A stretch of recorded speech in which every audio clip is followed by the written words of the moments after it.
everyone. Today we are going to learn about different countries in Asia and Europe.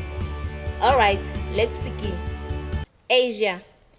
亚洲，亚洲， Bangladesh. 孟加拉国，孟加拉国， China. 中国，中国， India. 印度，印度， Indonesia.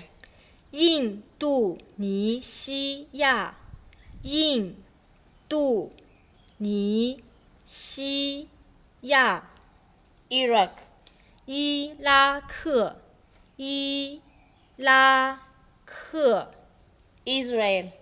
以色列，以色列， Japan. 日本，日本， Malaysia. 马来西亚，马来西亚， Mongolia. 蒙古，蒙古， North Korea. 北朝鲜，北朝鲜， Pakistan. 巴基斯坦，巴基斯坦， Philippines. 菲律宾，菲律宾， Russia.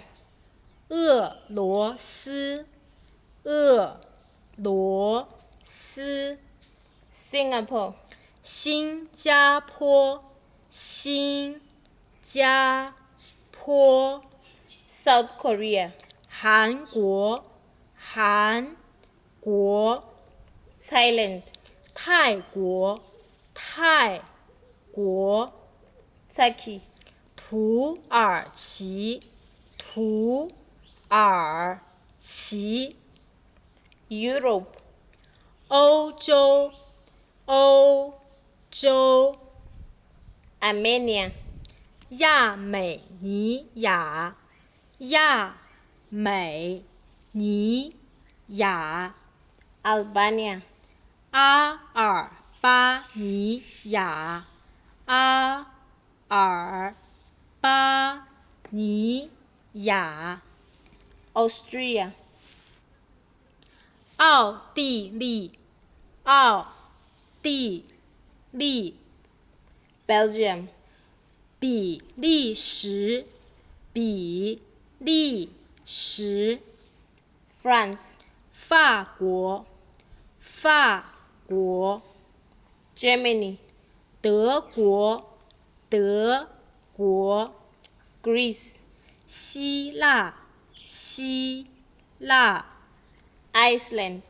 冰岛，冰岛， Italy. 意大利，意大利， Monaco.